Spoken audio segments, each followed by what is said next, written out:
তাহিনু ওয়ালা তাহসানু ওয়া আনতুমুল আ'লাউনা ইন কুনতুম মুমিনিন। আল্লাহ বলে নিরাশ হয়ো না, হতাশ হয়ো না, বিজয়ী তোমাদের হবে যদি তোমরা মুমিন হতে পারো। ও জগন্নাথপুরের বাবা, জবানটা খুলে বলেন আমরা কি মুনাফিক না মুমিন? আর জোরে কোন না মুনাফিক না মুমিন? আমার নবীকে সাহাবী বলে ইয়া রাসূলুল্লাহ আমার তলোয়ারটা ভাঙে গেছে। আল্লাহর হাবিব বলে ও সাহাবী হতাশ হয়ো না, আল্লাহর নাম নিয়ে হাতের মধ্যে খেজুরের ডাল নাও। খেজুরের ডালটা নিতে দেরি গো, আমার আল্লাহ খেজুরের ডালটাকে তলোয়ার বানায়া দিছে। আল্লাহু আকবার কোন না কেন? খেজুরের ডালকে তলোয়ার বানায়া দিছে কে? এই জন্য ভরসা করবে একজনের উপর, জবান খুলে বলুন তিনি কে?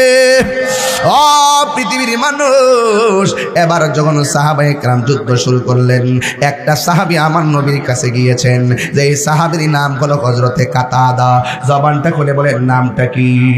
কাতাদা রাদিয়াল্লাহু তাআলা আনহু আমার নবীর কাছে গিয়ে বলেন ইয়া রাসূলুল্লাহ ইয়া হাবিবাল্লাহ, নবী গো যুদ্ধ করতে করতে এমন একটা পর্যায়ে গেলাম আমার দুইটা চোখ প্রায় গালের মধ্যে ঝুলাইয়া দিছে, তীরের আঘাত খেয়ে আমার চোখটা ঝুইল্লা গেছে, গালের মধ্যে পড়ে আছে।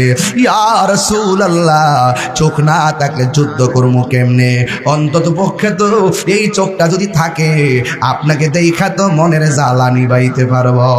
ইয়া রাসূলুল্লাহ মেহেরবানি করি আমার চোখটাকে ভালো করে দেন।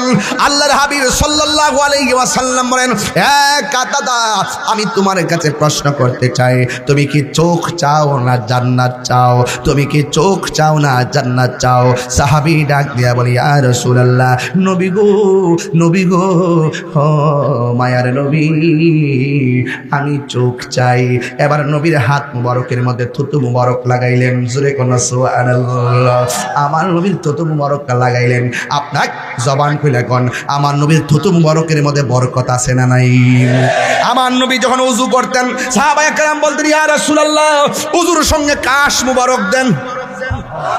এই কাশ মুবারক সাহাবায়ে কেরামের হাতের মধ্যে লইয়া এমন ভাবে চেহারার মধ্যে মালিশ করলেন, আর চেহারা থেকে মেশকে আম্বরের ঘ্রাণ জারি হয়ে যেত।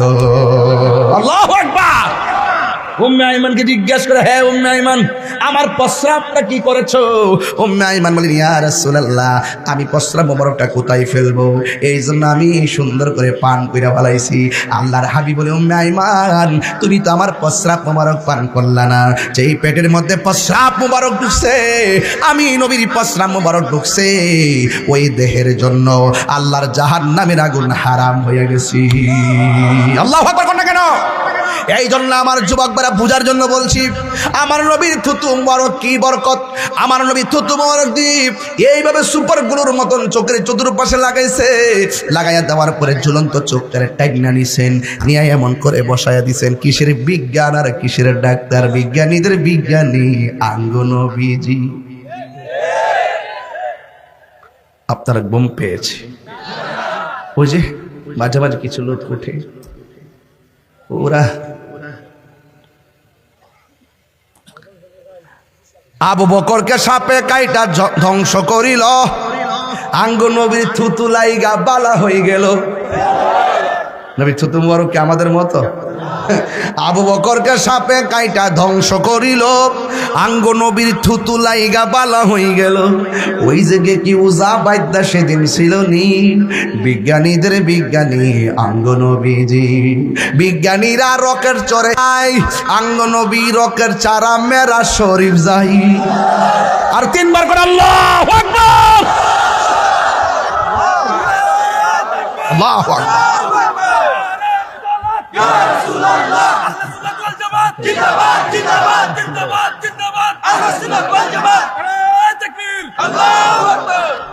কষ্ট হয়েছে আপনাদের?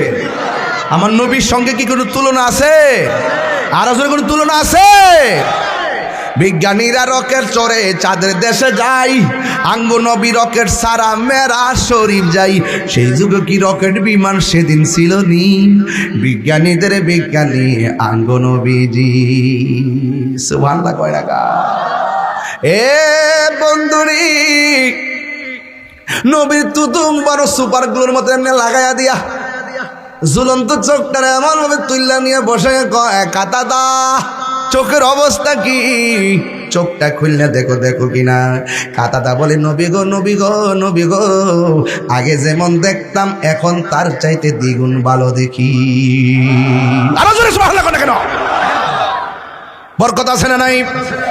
এরপর আমার নবী তারা প্রশ্ন করে, হ্যাঁ কাতাদা, দুনিয়ার সবাই জান্নাতের পাগল। কিসের পাগল? সবাই জান্নাতের পাগল, কিন্তু তুমি জান্নাত চাইলা না, আমার কাছে কেন তুমি চোখ চাইলা? তার কারণটা কি? তোমার জিজ্ঞাসা করলাম তুমি কি চোখ চাও না জান্নাত চাও?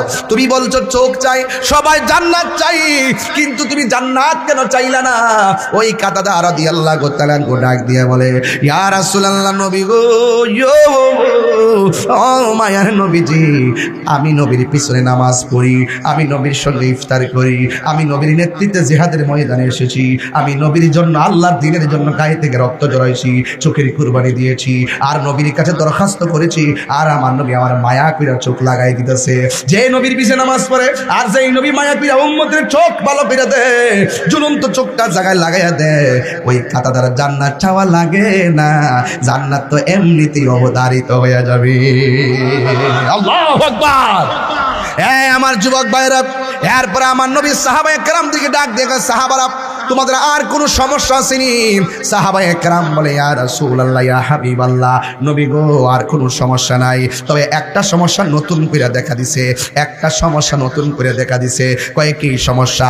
কয় ইয়া রাসূলুল্লাহ, এমনিতে আমাদের সংখ্যা কম, ওদের সংখ্যা হলো হাজারের উপরে, কিন্তু এখন দেখতেছি কয়েক হাজারের উপরে, এদের পাশাপাশি আরেকজনের ছায়ার মতো দেখা যায়। আর কারা? আল্লাহর হাবিব বলে, কাফেরদেরকে সহযোগিতা করার জন্য তাদের পাশে জিন নামছে, জিন। ইয়া রাসূলুল্লাহ, আমরা এমনিতে সংখ্যা কম, আবার জিন নামছে, পারমু কেমনে? আল্লাহর হাবিব বলে, চিন্তা করো না, যার কেউ নাই তার কে আছে। আল্লাহু ওয়ালিয়ুল্লাযিনা আমানু ইউখরিজুহুম মিনাজ যুলুমাতি ইলান নূর। চিন্তার কোনো কারণ নাই, হেদায়েতের মালিক হলো আল্লাহ, সাহায্যের মালিক হলো আমার আল্লাহ, দয়ার মালিক হলো আমার আল্লাহ। একদম গরিব, কিচ্ছু নাই, আপনার কিচ্ছু নাই বলতে কিচ্ছু নাই, কিন্তু বিমান দেখলে মদিনা যাইতে মন চায়, কিন্তু কিছুই নাই, যাইবেন কেমনে? আমার নবী বলে, চিন্তা করো না, মহব্বত যেখানে থাকবে আমি নবী সেখানে হাজির হয়ে যাব। দয়ার মালিক কে? এরপর আল্লাহর হাবিব বলে, চিন্তা করো না। এই মুহূর্তে সাহাবায়ে কেরাম যুদ্ধ শুরু করলো। আল্লাহর হাবিব দোয়া করার পর সাহাবায়ে কেরাম বলেন, আমরা কাফেরদেরকে আঘাত করার আগে কে যেন আমাদের পক্ষ হইয়া কাফেররা মাইরা ফেলে, আমরা মানুষ দেখতেছি না। বন্ধুগণ, আমি আমার আম্মারে নিয়া মদিনা থেকে রওনা দিয়া 80 কিলোমিটার দূরে ওই বদর প্রান্তরে আমি গিয়ে, 80 মাইল দূরে ওই জায়গার মধ্যে আমি গিয়েছি, আমার মারে লইয়া আমি সেখানে গিয়েছি। বদরের প্রান্তরটা ঘুরে ঘুরে দেখছি আবু জাহিলের কোন জায়গায় মারছে। একটা স্তম্ভ আছে, ওই স্তম্ভের ভিতরে 14 জন সাহাবা শহীদ হয়েছেন, তাদের নামগুলো দেওয়া আছে। এটার পাশে বদর উপত্যকায় 14 জন সাহাবীর মাকবারা আছে, বদরের সাহাবীদের মাকবারা আছে। ওই জায়গাগুলো আমার মারে লই আমি জিয়ারত করেছি। সাহাবায়ে কেরাম বলে, আমাদের পক্ষে কোনো মানুষ দেখি না, কে যেন কাফেররা মেরে ফেলে। না না না, আল্লাহ রাব্বুল আলামিন কোরআনে বলেন, আমার বন্ধু নবী যখন আমার কাছে সাহায্য চাইলো, আমি আল্লাহ রাব্বুল আলামিন আসমান থেকে মুসলমানের পক্ষে ফেরেশতা নামায়া দিয়েছি। ওই ফেরেশতা যেই পাহাড়ের মধ্যে নামছে, ওই পাহাড়টা আমি দেখে এসেছি। আল্লাহু আকবার কোন কেন? ওই পাহাড়টা সাদা বালুর পাহাড় হয়ে আছে, ওই জায়গাটা আমি দেখে এসেছি। এবার সুন্দর করে যুদ্ধ শুরু হয়ে গেল, একের পরে কাফেরদেরকে নাস্তে নাবুদ করে দিল। আমি বলেছিলাম ছোট্ট 2টা বাচ্চা ওই ময়দানে গিয়েছিল, ওই 2টা বাচ্চা রাস্তা দিয়ে হাঁটে। ওই মুহূর্তে সাহাবায়ে কেরাম বলে, বাচ্চারা তোমরা আসছো জিহাদ করার জন্য, জিহাদও করলা না, পাথর মারলা না, এখানে কেন তোমরা ঘোরাঘুরি করতেছো? এই ছোট্ট 2টা বাচ্চা কয়, আমরা আপনাদের মতন মাঠে থাকতে পারবো না, কিন্তু আমরা মনে মনে কাফেরদের লিডার যে আছে তারা তালাশ করতেছি, এই লিডারটা কোন জায়গা? ওই লিডারটা ঘোড়ার উপরে বৈশা বৈশা হুকুম দিতেছে। ছোট্ট বাচ্চা 2টা কয়, ভাই রে, এটা নাকি লিডার আবু জাহিল্লা, তাহলে যা করা তাই করবো, যেই নিয়ত করছে সেই নিয়তই করবো। এবার ছোট বাচ্চাটা ওই ঘোড়ার কাছে গেল, যাবার পরে ঘোড়ার হাঁটুর মধ্যে কোপ দিল। আবু জাহিল্লা গাটটা নিচু করে দেখতে গেল, আর পরের বাড়িটা আবু জাহিল্লার গায়ের মধ্যে আঘাত করলো। আঘাত করার পরে আবু জাহিল্লা ছোট্ট দুইটা বাচ্চারা দুনিয়া থেকে বিদায় হয়ে গেল। আর বদরের যুদ্ধের পতাকা মুসলমানদের হাতে চলে আসলো। যুবক ভাইয়ের আমার কথা হলো সেখানে না, আমার কথা হলো এটাই, যুদ্ধের জয় পরাজয় সংখ্যার উপরে নির্ভর করে না। কথা বলেন ঠিক কিনা বলেন? যুদ্ধের জয় পরাজয় সংখ্যার উপরে নির্ভর করে না, যুদ্ধের জয় পরাজয় নির্ভর করে একমাত্র আল্লাহর উপরে, অবিচল আস্থার উপরে। এই জন্য আমার যুবক ভাইরা তাকাইয়া দেখো ফিলিস্তিনের দিকে এমন ভাবে মারতেছে, এরপর শেষ করতে পারে না। মনে হয় যেন এই দিকটা মারে আল্লাহ, ওই দিকটা আবার জন্মায় দেয়। কথা কোন ঠিক না বেঠে? রাজ্জাক ভাই, এইচডি মিডিয়া। আসসালাতু ওয়াসসালামু আলাইকা ইয়া হাবিবাল্লাহ।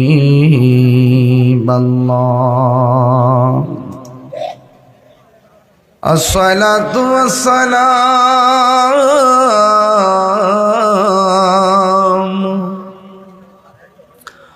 আলাইকা ইয়া শাফিআল মুযনিবিন।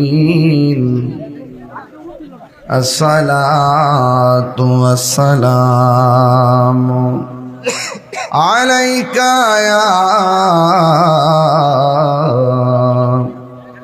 রাহমাতাল লিল আলামিন।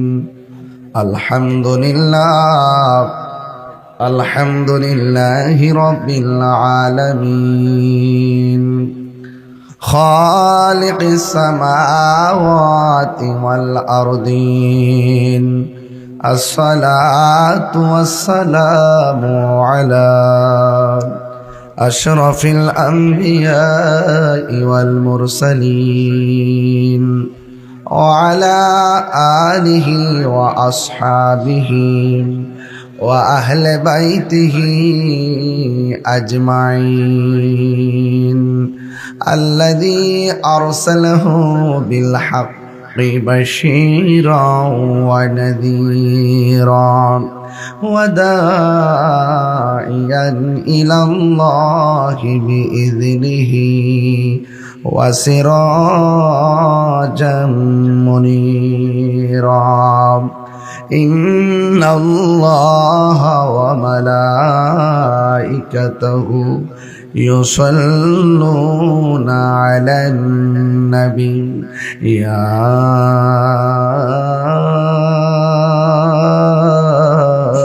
أيها الذين آمنوا صلوا عليه وسلموا تسليما. اللهم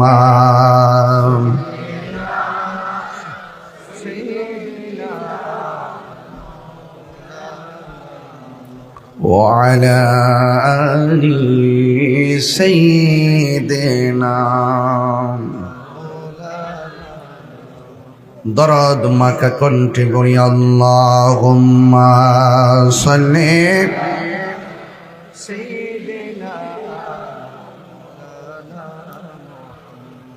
ওয়া আলা আলি সাইয়্যিদিনা।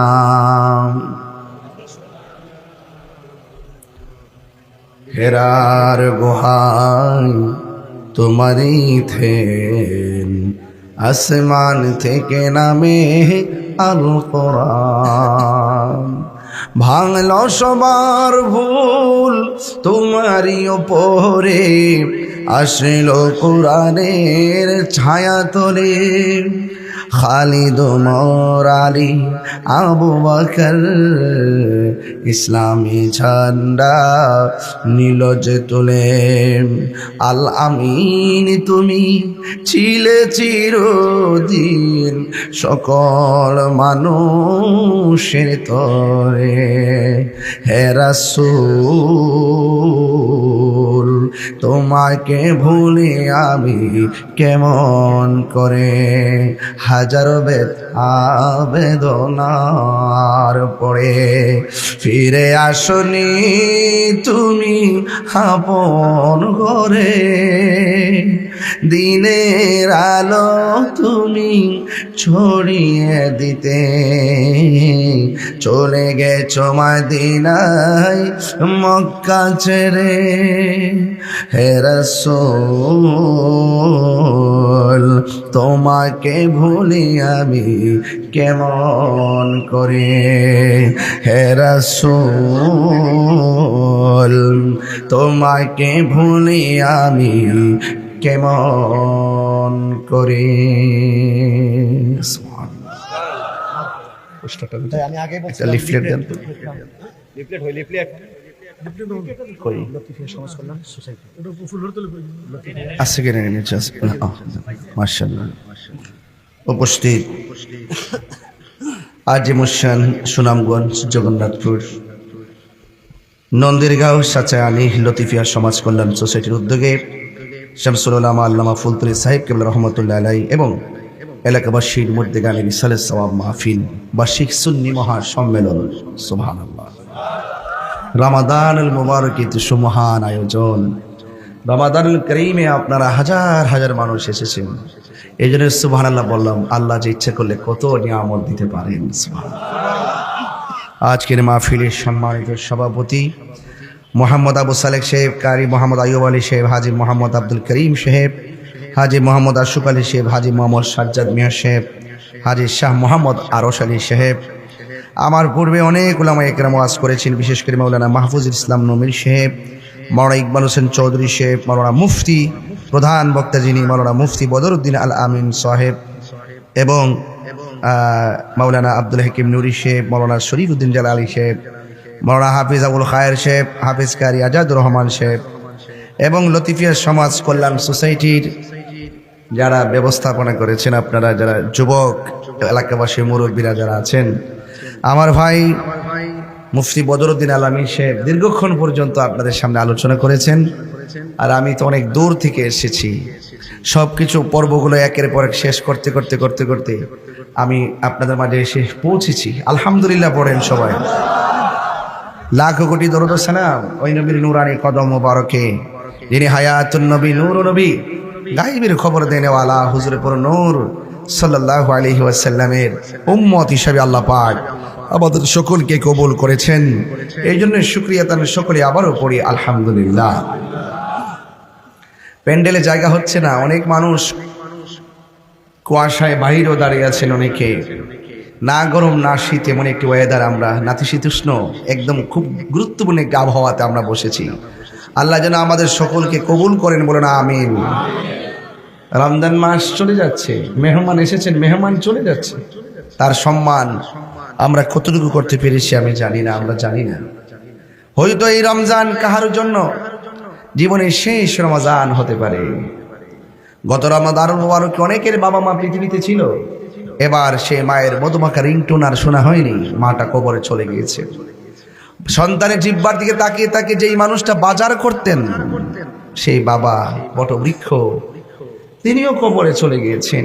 গতকাল আমার আব্বার ৬ষ্ঠ বার্ষিক উফাত দিবস ছিল, বাড়িতে প্রোগ্রাম ছিল, সব শেষ করে আপনাদের মাঝে আবার পরের দিন চলে এসেছি। তো এইভাবে আমার মতো যারা বাবা হারিয়েছেন, যারা মা হারিয়েছেন, আল্লাহ যেন আপনাদের আমাদের প্রত্যেকের বাবা মার কবর যেন নূর বানিয়ে দেয়, আমিন পড়েন। জান্নাতুল ফিরদৌসের আলা মুকাম যেন কবুল করে, বলেন আমিন। আমার পূর্বে উলামায়ে কেরাম খুব সুন্দর সুন্দর কথা বলেছেন। আমি আপনাদের সামনে নাতি দীর্ঘ আলোচনা করে বিদায় নিব, যেহেতু সাহারি আছে, অনেক দূর দূরান্তের মানুষ আবার যেতে হবে, রাতে গাড়িও আগের মতো পাওয়া যায় না। এই জন্য আমি আপনাদের সুবিধার দিকে তাকিয়ে বেশি লম্বা না করে ঘন্টাখানেকের ভিতরে ওয়াজ ইতি টানবো ইনশাআল্লাহ। আল্লাহ যেন আমাদের সকলকে আমল করার তৌফিক দান করে, বলেন আমিন। রমাদানুল মুবারক অনেক গুণে গুণান্বিত মাস, অনেক বিবেচনায় মর্যাদাবান মাস, কারণ the holy Quran is the constitution of human life. আমরা যেটাকে সংবিধান বলি কোরআন, এই কোরআনটা কিন্তু এই রমজান মাসে নাজিল করেছেন। জোরে কন্যা সুবহানাল্লাহ। তাহলে কোরআন নাজিলের মাস মাহে রমাদান। কোন রাতে নাজিল করেছেন? লাইলাতুল কদরের রাতে নাজিল করেছেন। এই রমজান মাসে একটি বিশাল ঘটনা ঘটেছে। রোজা রেখে বেরোজগারের সাথে, ঈমান রেখে বেঈমানের সাথে সাহাবিরা সাহাবি হয়ে কাফেরদের সাথে সম্মুখ যুদ্ধ যে হয়েছে এই রমজান মাসই হয়েছে, এটার নাম হলো বদর প্রান্তরে। আগামীকাল সেই বদর দিবস। একদম খুব খাপে খাপে মিলে গেছে না আলোচনা? আপনারা কি বলেন, মিলে গেছে না সবাই? মিলে গেছে। মুসলমানদের সাথে কাফেরদের সর্বপ্রথম সম্মুখ যুদ্ধ যেটা হয়েছে এটা হলো বদরের যুদ্ধ। কোন দিন? আগামীকাল। কতই রমজান? 17 রমজান। কত খ্রিস্টাব্দ? 624 খ্রিস্টাব্দ। মুসলমানদের সংখ্যা কত? 300 কয়জন? 313 জন। 313 জন। আর কাফেরদের হাজার। কাফেরদের হাজার। মুসলমানদের নেতৃত্ব দিয়েছেন রহমাতুল্লিল, আর কাফেরদের বেঈমানটা ছিল যে নেতাগিরি করছে আবু জাহেলিয়া। কথা কোন ঠিক না বেঠিক? মুসলমানদের কয়জন শহীদ হয়েছে? 14 জন। ঠিক আছে তো? এই হলো মোটামুটি ফলাফলটা কি? মুসলমানরা বিজয়ী হয়েছে। শিক্ষা কি? আগামীতে প্রথম যুদ্ধে জয়ী হওয়ার কারণে সামনের প্রত্যেকটা কাজের প্রতি মুসলমানরা সাহাবীরা স্পিরিট খুঁজে পেয়েছে। তাইলে সব দিকে এই বদলের ছোট্ট কিছু ওয়াকিয়া আমি কিন্তু বলে ফেলেছি আপনাদের সামনে। যদি একটু ঘটনা বলি আপনারা অনেক মজা পাবেন। মনে হবে এই মুহূর্তে আমরা চলে যাই ফিলিস্তিন, মনে হবে এই মুহূর্তে। আর ইরানের সাথে আমাদের আকীদা কি দেখার টাইম নেই এখন। যখন সংগ্রাম হবে ইহুদিদের সাথে, কে এখন আকীদা সেটা দেখার টাইম নেই। সবাই ঐক্যবদ্ধ হয়ে একসাথে নামতে হবে। কথা বলেন ঠিক কিনা? ইয়া রাসূলুল্লাহ, এটা কন্টেনমেন্ট। আমরা সুন্নিরা যেন একরোখা না হয়। কথা বলেন ঠিক কিনা বলেন? আমাদেরকে সমসাময়িক হতে হবে, আমাদেরকে আপডেট হতে হবে। খানকায় আর তাসবিহ টিপলে চলবে না, মাঠে নামতে হবে। ঠিক কিনা বলেন? এ দেশ আউলিয়া কেরামের দেশ। এই দেশে ইসলাম এনেছেন আল্লাহর আলীগণ। সব সময় বাংলাদেশের সব রাজনীতিবিদরা বাবা শাহজালাল ইয়ামানী রহমতুল্লাহর মাজারে নম্র ভদ্র উজু করে সুন্দর করে সূরা ফাতিহা সূরা ইখলাস পড়ে পড়ে সব গিয়ে সেই শাহজালাল ইয়ামানী রহমতুল্লাহর মাজারে গিয়ে জিয়ারত করে আদবের সাথে যায়, আদবের সাথে আসে। কথা বলেন ঠিক না বেঠি? আমি গতকাল একটা চিত্র দেখেছি। আমাদের শারজিস আলম মহিলাদের ইবাদতখানার উপরে উঠে সে স্লোগান দিতেছে, ইনকিলাব ইনকিলাব জিন্দাবাদ জিন্দাবাদ, দিল্লি না ঢাকা, ঢাকা ঢাকা, গোলামি না আজাদি। এই মাঠ তো বাবা রাজনীতির মাঠ না, এই জায়গাটা তো রাজনীতির জায়গা না। আরে কথা কোন ঠিক না বেঠে? আল্লাহর ওলিদের প্ল্যাটফর্ম রাজনীতির জায়গা, সেখানে সব রাজনীতিবিদরা খোলা মনে সেখানে গিয়ে জিয়ারত করবে আদবের সাথে। কথা বলেন ঠিক না?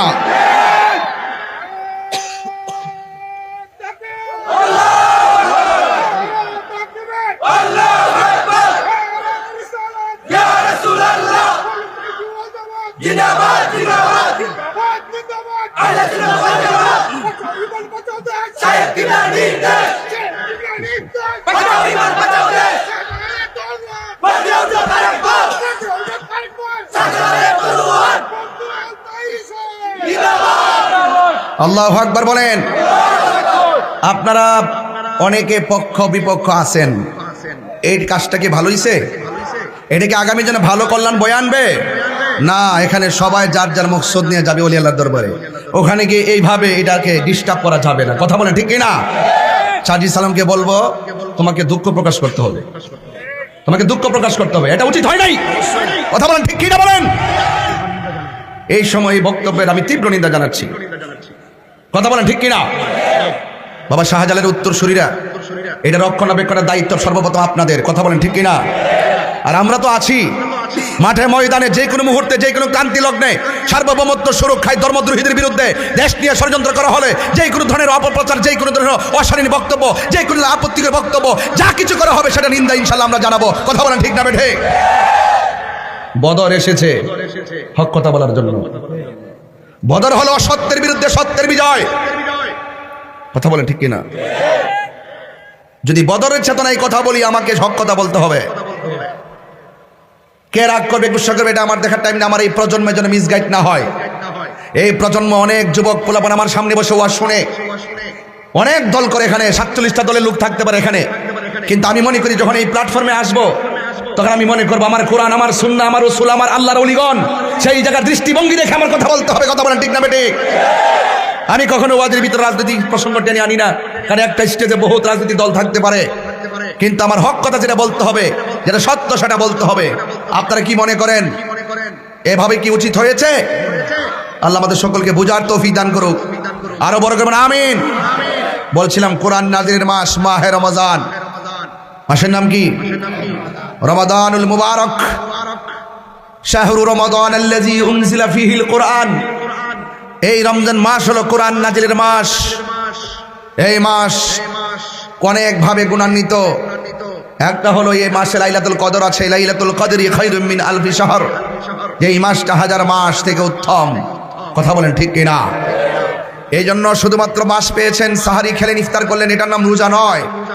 হাতের রোজা আছে, কানের রোজা আছে, জবানের রোজা আছে, চোখের রোজা আছে, পায়ের রোজা আছে, মনস্তাত্ত্বিক রোজা আছে, আত্মার রোজা আছে। সবগুলোকে পবিত্র রেখে আল্লাহর বিধান পালন করার নামই হলো সিয়াম। কথা বলেন ঠিক কিনা? আমার ভাইয়েরা, বদরের যুদ্ধের কথা বলছিলাম।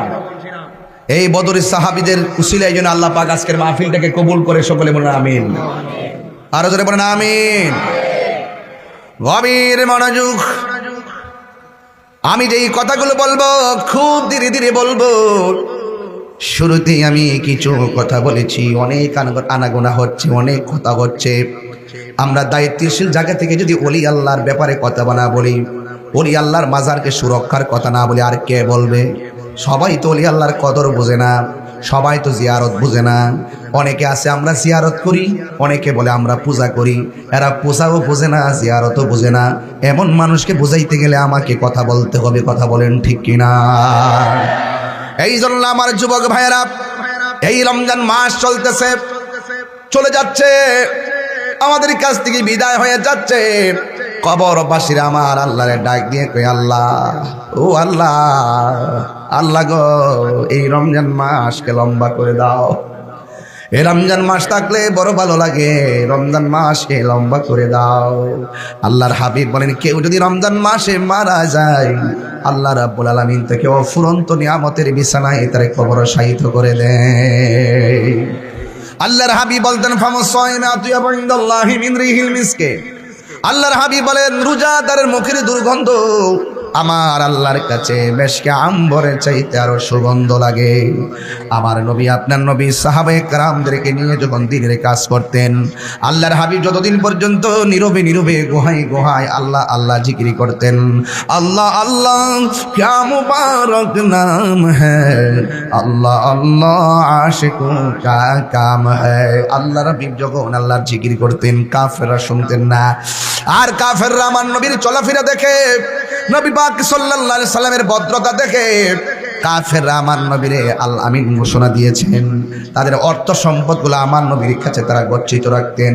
কিন্তু আমার নবী যেই দিন কাফেরদেরকে বললেন, এ আবু জেহেল, আল্লাহ ছাড়া কাউকে সেজদা করা যাবে না, সেজদা পাওয়ার মালিক হলো একজন, জবানটা খুলে বলেন তিনি কে? আল্লাহ হলো সেজদা পাওয়ার মালিক।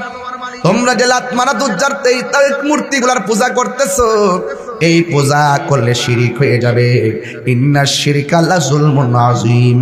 নিশ্চয় শিরক হলো সবচাইতে বড় গুনাহ। আল্লাহ সব মাফ করে দিল, তিন প্রকারের মানুষকে আল্লাহ মাফ করবে না। এক নম্বর হলো যারা আল্লাহর সঙ্গে শরীক করে, তাদেরকে আমার আল্লাহ মাফ করবে না। দুই নম্বরে যারা মানুষের হক মাইরা খায়, তাদেরকে আল্লাহ মাফ করবে না। তিন নম্বর হলো যারা মা বাবার মনে কষ্ট দেয়, এদেরকে আমার আল্লাহ মাফ করবে না। যুবক ভাইয়েরা আমার, আল্লাহর সঙ্গে শরীক করা সবচাইতে বড় মহাপাপ। কথা কোন ঠিক কিনা? আল্লাহর সঙ্গে শরীক করা সবচাইতে মহাপাপ। এই জন্য আমার যুবক ভাইরা, আমার আল্লাহর সঙ্গে শরীক করা যাবে না। আল্লাহর হাবিব যখন বললেন, আবু জেহেল, আল্লাহর সঙ্গে শরীক করো না, তোমরা যে মূর্তির পূজা করে এগুলা চলবে না। এবার আবু জেহেল আর উতবা সাহেবারা কয়, এতদিন তোমার ভালোই মনে করছিলাম, আমরা বিশ্বাস করে তোমার কাছে টাকা জমা রাখছিলাম, অর্থ জমা রাখছিলাম, আমাদের বাপ দাদা ধর্মের উপরে চুনকালি মারছো, আর আমরা তোমাকে বিশ্বাস করলাম না। জবানটা খুলে বলুন নাউজুবিল্লাহ। আমার নবীর কে বিশ্বাস করলো, কে করলো না, এতে আমার নবীর কোনো সম্মানের আপত্তি কমতি হবে না। আমার নবীকে কে মানুক আর না মানুক, কিন্তু এতে নবীর সম্মান কমবে না। আপনারা জবান খুলে বলেন, আমার নবীর সম্মান বাড়িয়ে দিয়েছেন কে? এই আওয়াজে মানি না, জবান খুলে বলুন কে? ورفعنا لك ذكرك আল্লাহ বলে হ্যাঁ বন্ধু আমি আপনার সম্মানকে সমুন্নত করে দিয়েছি আমি আল্লাহ আপনার সম্মানকে বাড়িয়ে দিয়েছি আপনারা জবান খুলে বলুন নবী সম্মান কতটুকু দিয়েছেন হাসরে ময়দানে বুঝবেন কতটুকু দিয়েছেন আমার নবী বলে আল্লাহ এই উম্মতটা দুজিকে হয়ে গেছে একে আমার সঙ্গে জান্নাতে দিয়ে দাও আল্লাহ বলে যান নিয়ে যান আল্লাহ এটা জাহান্নামী হয়ে গেছে আল্লাহ বলেন নিয়ে যান আল্লাহ এটা কবিরা গুনাহ করে ফেলেছে আল্লাহ বলেন নিয়ে যান এটা নামাজ পড়ছে পড়ার মতো পড়ে নাই একে দিয়ে দান আল্লাহর হাত আল্লাহ বলেন নিয়ে যান শাফাআতি লি আহলিল কাবাইরি মিন উম্মতি আমার নবী বড় বড় গুনাহগারদেরকে সুপারিশ কইরা কইরা জান্নাতে নিয়ে যাবে নীতি নীতি নীতি নীতি কেমন সম্মান আল্লাহ বাড়াইছে দেখেন নীতি থাকবে নীতি থাকবে নীতি থাকবে আমার আল্লাহ বলেন ওয়ালা সাউফা ইউতিকা রাব্বুকা ফাতারদা আল্লাহ রাব্বুল আলামিন বলেন ও বন্ধু আমি আপনাকে দিতে দিতে দিতে দিতে দিতে দিতে দিতে দিতে এমন দেওয়া দেব ওয়ালা সাউফা ইউতিকা রাব্বুকা ফাতারদা আল্লাহ বলে ও বন্ধু দিতে দিতে এমন দেওয়া দেব আপনি নবী সন্তুষ্ট হয়ে যাবে নবী সন্তুষ্ট হয়ে যাওয়া মানে কি জানেননি আল্লাহ আমি রাজি ও আল্লাহ আমি সন্তুষ্ট আর কেউ নাই এই জন্য যুবক আল্লাহ রাব্বুল আলামিন হাবিব যখন তুলে ধরলেন আল্লাহ ছাড়া কারো ইবাদত করা যাবে না জবানটা খুলে বলুন সেজদা পাওয়ার মালিক কে আল্লাহ কি দুইজন না একজন কুল হুয়াল্লাহু আহাদ আল্লাহুস সামাদ লাম ইয়ালিদ ওয়া লাম ইউলাদ ওয়া লাম ইয়াকুল লাহু কুফুয়ান আহাদ আল্লাহ রাব্বুল আলামিন হাবিব বলেন ও পৃথিবীর মানুষ তোমরা যারা এই সূরা ইখলাসটা সকালে 11 বার মাগরিবের পরে 11 বার পড়বা ফজরের পরে 11 বার পড়বা মাগরিবের পরে 11 বার পড়বা আল্লাহ রাব্বুল আলামিন তোমাদের জন্য জান্নাতে একটা বালাখানা বানায়া দিবে আল্লাহর হাবিব আরো বলতেছেন কেউ যদি সূরা ইখলাসটা পড়ে আল্লাহ শুধুমাত্র তারে সওয়াব দিবে না যেই ব্যক্তি তেলাওয়াত করবে সূরা ইখলাস কুল হুয়াল্লাহ আল্লাহ তারে তো ক্ষমা করবেনই তেলাওয়াতকারীকে তো ক্ষমা করবেনই সাথে সাথে তার মা বাবার গুনাহ আল্লাহ মাফ করে দিবে একমাত্র একটা সূরা আমি তাহিরি যদি এখন মারা যাই জগন্নাথপুর থেকে আমার জন্য একটা অ্যাম্বুলেন্স আনবেন আইনা সুন্দর করে আমার বাড়িতে আমারে পাঠিয়ে দিবেন কিন্তু আমার নবী বলে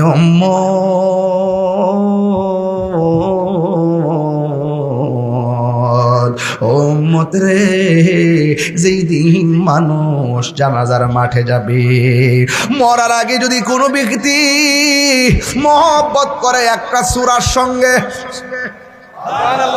ওই সূরাটার নাম হলো সূরা ইখলাস এই সূরাটা যদি তেলাওয়াত করে আর এই সূরার সঙ্গে যদি মহব্বত থাকে সে যেদিন মারা যাবে তার ভাই জানাজার মাঠে যাবে সে যেদিন মারা যাবে প্রতিবেশী তার জানাজার মাঠে যাবে সে যেদিন মারা যাবে বাপ মা বাপ থাকলে বেঁচে থাকলে জানাজার মাঠে যাবে সে যেদিন মারা যাবে আত্মীয় স্বজন তারা জানাজার ময়দানে আসবে ও পৃথিবীর মানুষ আমার নবী বলেন কে যদি সূরা ইখলাসের সঙ্গে মহব্বত রাখে তার জানাজায় শুধুমাত্র আপনজনই শরীক হবে না রে তার জানাজায় আসমান থেকে জিব্রাইল এবং মিকাইল এসে হাজির হয়ে যাবে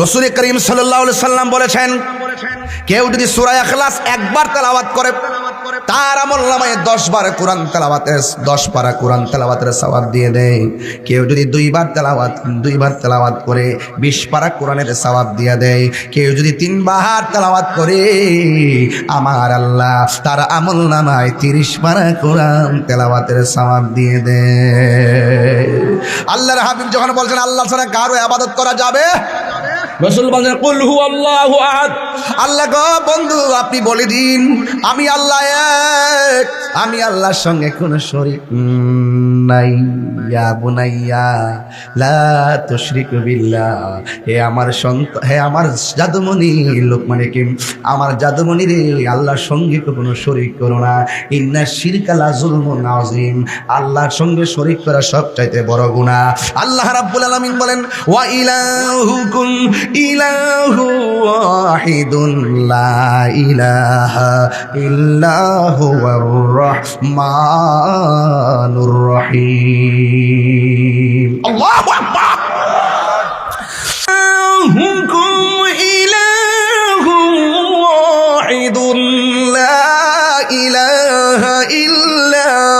হুয়ার রহমানুর রহিম।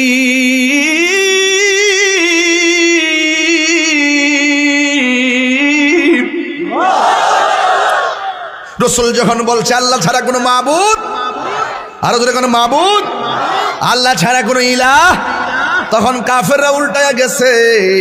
হক কথা বড় তিতা লাগে। তাহির হুজুর একটু আগে একটা হক কথা কইছে, অনেকের তিতা লাগবো। তিতা লাগলে অসুবিধা নাই, তিতার মাধ্যমে ব্যথা পাইলে অসুবিধা নাই। তোমার তিতা তোমার ব্যথা তোমার জায়গায় রাখো, আমাকে হক কথা বলার সময় দাও। কথা বলেন ঠিক কিনা? হক কথা বলতে হবে, কথা বলেন ঠিক কিনা বলেন? কে রাগ করবে কে গুসা করবে এটা আমি জানি না। রাসূল বলেছেন, রাসূল কারীম সাল্লাল্লাহু আলাইহি ওয়াসাল্লাম বলেছেন আল্লাহর সঙ্গে শরীক করা যাবে না, এটাই ফাইনাল। এরপর যদি কেউ শরীক করে তার সঙ্গে আমাদের সম্পর্ক থাকতে পারে না, এটাই ফাইনাল। এটাই ছিল বদরের মূল স্টিম। একবার আল্লাহর হাবিবের বিরুদ্ধে তারা চলে গেছে। এখন টাকা জমা রাখা যাবে না, এখন আর আলামিন বলা যাবে না। আমাদের বাপ দাদা ধর্মের উপরে চুনকালি মারছে, কিন্তু অসুবিধা নাই, আছে। কাফেররা গোপনে ষড়যন্ত্র করছে, নবীজিকে পেলে মেরে ফেলতে হবে। নাউজুবিল্লাহ কেন? নবীর উপরে অ্যাটাক করার জন্য যখন গোপনে ষড়যন্ত্র করেছে, যা কেউ জানে না জানে কে। ওয়া মাকারু ওয়া মাকারাল্লাহ ওয়াল্লাহু খায়রুল মাকিরিন। তুমি যতই কৌশল করো না কেন, তোমার সব বাটফারি জবাব রেডি আছে না নাই? তুমি যত গোপনে ষড়যন্ত্র করো, একজনের কাছে ওপেন জবান খুলে বলুন তিনি কে। ওয়া হুয়াল গফুরুল ওয়াদুদ যুল আরশিল মাজিদ ফাআলুল লিমা ইউরিদ। হাল আতাকা হাদিসুল জুনুদ ফিরআউন ওয়া সামুদ। ফিরআউনের কথা ভুলে গেলে চলবে না, সামুদে সাত গোত্রের কথা ভুলে গেলে চলবে না, লূত সম্প্রদায়ের কথা তা ভুলে গেলে চলবে না। হ্যাঁ বন্ধুগণ, যুগে যুগে যুগে যুগে যারা নাফরমানি করেছে, নবীর সঙ্গে নাফরমানি করেছে, ওলি আল্লাহদের সঙ্গে নাফরমানি করেছে, কোরআনের সঙ্গে নাফরমানি করেছে, ইসলামের সঙ্গে নাফরমানি করেছে, ফেরাউনের সাহাবায়ে কেরামের বিরুদ্ধে ষড়যন্ত্র করেছে। একটা কথা মনে রাখবেন, বড় বড় বেঈমান কাফেরদেরকে মারতে যাইয়া আমার আল্লাহ বড় বড় কামান ব্যবহার করে নাই, কামান ব্যবহার করেছেন। কি কামান জানেননি? ফেরাউনের নীল নদের মধ্যে ডুবাইয়া মারছে, আর নমরুদের ল্যাংরা মশানাকে দিয়ে ঢুকাইয়া মারছে, আর বদরের জমিনে ছোট্ট দুইটা বাচ্চার হাতে আবু জাহিলারে সাইজ করা হয়েছে। কথা বলেন ঠিক কিনা? আপনাদের মনে একটু কষ্ট হচ্ছে? আমি কি বেলাইনে কথা বলতেছি? মানে লাইন ঠিক আছে কিনা বলেন? আমার ভুল হইলে আমাকে ধরবেন। কোরআন নাজিলের মাস তো একটু বেশি কোরআন তেলাওয়াত করতেছে। কিছু কিছু ছেলেরা আসছে যে আজকে হুজুর একটু শানটান গাইব, মানে একটু ভাবনা আছে আর কি, বুঝতেছি আর কি। এই ভাবনা তো থাকবেই, ভাবনা না থাকলে কি দেশ থাকবে? একজন আছে, একটা আছে ভাবের দেশ, আর একটা আছে ববের দেশ। আমরা ভবের পাগল না, আমরা ভাবের পাগল। কথা বলেন ঠিক না বেটে? ভাব মানে হলো প্রেম, ভাব মানে হলো ভালোবাসা। দেখাই দিছে সোনারগঞ্জ মাধবপুর ডায়মন্ডের দল, কোটি টাকা বনাম ভালোবাসা। এমনই হয় ভালোবাসা, এমনই হয়। ভালোবাসা যদি থাকে দূরত্ব কোনো ব্যাপার না। কথা বলেন ঠিক না বেটে? তবে আমাদেরকে এখন সিদ্ধান্ত পাল্টাতে হবে, সিদ্ধান্ত পাল্টাতে হবে। আমাদেরকে এখন রাজপথে আসতে হবে, ঠিক কিনা বলেন? আমাদের মতো লোক সংসদে গেলে দেশ ঠিক থাকবো, দেশের মানুষ ঠিক থাকবো, ধর্ম ঠিক থাকবো। এই জন্য অনেক অপশক্তিরা আমাদেরকে ভয় পায়। এই ভাগলা গেলে না জানি কিতা করে রে বাপ দাহাইলা মিলে দিলে কোন দুর্নীতি রাখতাম না। কথা বলে ঠিক না বেঠে? দেশদ্রোহী, ধর্মদ্রোহী, সার্বভৌমত্বের বিরুদ্ধে যারা করবে এদেরকে আমরা ছাড় দিয়ে কথা বলবো না। কথা বলেন ঠিক না বেঠে? পীর মাশায়েখরা এখন আগের চেয়ে অনেক ডেভেলপ ইনশাআল্লাহ। বুঝেন না? রাজনীতির ভাষায় যখন কথা বলছি বুঝেন নাই যে আমরা যেই মাঠে যাই সেই মাঠের সুর বুঝি। কোন ভাষা? কেউ হ্যাঁ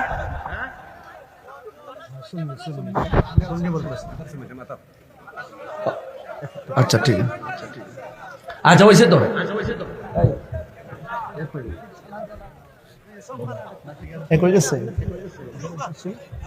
আচ্ছা অসুবিধা নাই, না উনি একটা লাভ দিছিল আর কি, একটা ফাল মারছিল, মনে করছি যে কোনো জজবা এসে গেছে নাকি, যদি শারীরিক সমস্যা তাহলে মেডিকেলে পাঠাবো, আর যদি প্রেমের জজবা তাহলে এখানে আরো একটা জজবা দিয়ে দিব।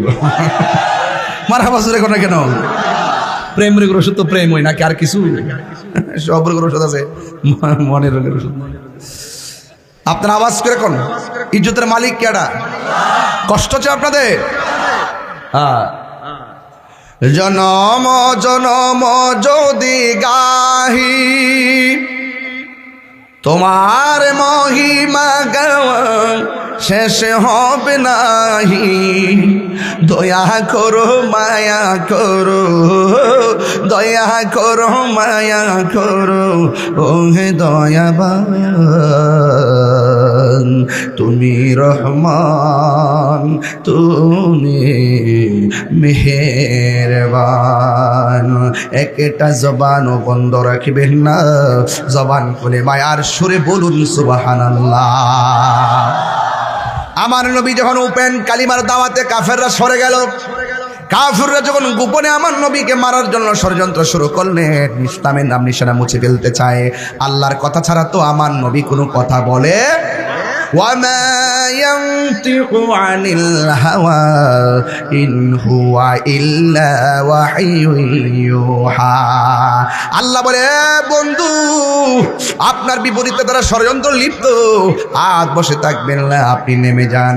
সাহাবায়ে কেরামদেরকে নিয়ে আমার নবী একটা মাজলিসে শুরা করলেন, পরামর্শ সভা করলেন। সাহাবায়ে কেরামরা বলল ইয়া রাসূলুল্লাহ, সত্য প্রতিষ্ঠায় প্রয়োজনে জীবন দিব কিন্তু ঈমান দিব না, আপনি হুকুম দেন, আমরা মাঠে নামতে প্রস্তুত। সময় নির্ধারণ হয়ে গেল 17ই রমজান, সাহাবায়ে কেরাম রোজা রেখেছেন, রোজা, আর কাফেররা গায়ের মধ্যে তেল তুল মাইকা রেডি, যে কোনো মূল্যে আমার নবীকে মারতে হবে, সাহাবায়ে কেরামকে শেষ করে দিতে হবে, ইসলামের নাম নিশানা মুছে ফেলে দিতে হবে। কিন্তু আল্লাহর হাবিবকে সাহায্য করবেন কে? আরো বড় করে বলো কে? ও পৃথিবীর মানুষ, ও আমার জগন্নাথপুরের বাবা, ও আমার নন্দীর গাঁয়ের বাবা, সাচায়নের বাবা, শুধু একটা কথা বলে যায়, এই বদরের প্রান্তর থেকে একটা শরীরের মধ্যে জিদ নেন, জিদ, আমরা জীবন দিব কিন্তু ঈমান দিব না। আল্লাহর হাবিব সাহাবায়ে কেরামদেরকে নিয়ে ময়দানে যাবে, ওই মুহূর্তে আমার নবীর সাথে দুইটা সন্তান, ছোট ছোট বাচ্চা, আমার নবীর সঙ্গে জিহাদের ময়দানে রওনা দিয়ে দিল। যুবক ভাইয়েরা, কেউ আছে সামর্থ্য নিয়ে গেছে, কেউ আছে মহব্বত নিয়ে গেছে, আমার নবীর সঙ্গে জিহাদের ময়দানে চলে গেল। ওই মুহূর্তে যাওয়ার পর কাফেররা যেই জায়গার মধ্যে দাঁড়াইছে, এই জায়গাটা হলো শক্ত মাটি, আর মুসলমানরা যেই জায়গার মধ্যে দাঁড়াইছে, এই জায়গাটা হলো বালু মাটি। হ্যাঁ বন্ধুগণ, দুই জায়গায় দুই গ্রুপ দাঁড়ায় গেছে। আমার নবীর হাতের মধ্যে জিহাদের তলোয়ার। এটা সাধারণ কথা নয়, শুধুমাত্র বিরিয়ানি খাওয়ার নাম সুন্নি নয়, শুধুমাত্র মধুপান করে সুন্নত আদায় করলে নাম হবে না, শুধুমাত্র মিসওয়াক করে সুন্নত আদায় করলে হবে না, মাঝে মাঝে শরীর থেকে রক্ত জড়াইতে হবে, এটাও সুন্নত। কথা বলেন। সুন্নাত নয় শুধু দাওয়াতের মেহমান, সুন্নাত নয় শুধু খাওয়া শেষে মধুপান, আরো কিছু সুন্নাত আছে তুমি জানো কি? জানলেও জীবনে কখনো তা মানো কি? জানলেও জীবনে কখনো তা মানো কি? সুন্নাত নয় শুধু নির্জনে ধ্যানে যাওয়া, আর সুন্নাত হলো পাথরের আঘাত খাওয়া, ঠিক কিনা? মাঝে মাঝে পাথরের আঘাত খাওয়া লাগবে, তলোয়ার দিয়ে গর্দান কাটা লাগবে। অনেকে আবার বলে হুজুর আপনার প্রোটেকশন কি? আমি বললাম প্রোটেকশন আমার রব, আমি কাউরে ভয় পাই না, আমি যদি ভয় পাই তাহলে আমার ইমানে নুকসানিয়ত আসবে। আমি হাজার মাটির নিচে গেলেও আল্লাহ যদি আমারে ধরে আমি বাঁচতে পারবো না, আমার মরণের কতদিন বাকি আমি জানিলাম না গো আল্লাহ, মরণের কতদিন বাকি আমি জানি, আমি কখন মরবো আমি জানি না। এই জন্য আমি তো একদিন মরে যাব, আইসিইউর মধ্যে ঢুকাইলেও বাঁচাইবার কোনো ক্ষমতা নাই। আপনার শ্বাসটারে চিরতরে বন্ধ করে দেওয়ার মালিক হলো একজন, জবানটা খুলে বলুন তিনি কে? বন্ধুরে ও জগন্নাথপুরের বাবা, আমার নবী আপনার নবী রাহমাতুল্লিল আলামিন যুদ্ধের ময়দানে সাধারণ কথা না, তারা আকাশের মেঘমালা ছায়া দেয়, যা পসিনা মোবারক কপালে বাসলে মণিমুক্তার মতন চকচক। যেই নবীর বদন মুবারকে মানে মশা মাছি বসে নাই, ওই নবীর বদন মুবারকের বরাবর তীর ধরেছে, এটা কি মানা যায়? এটা মানা যায় না রে।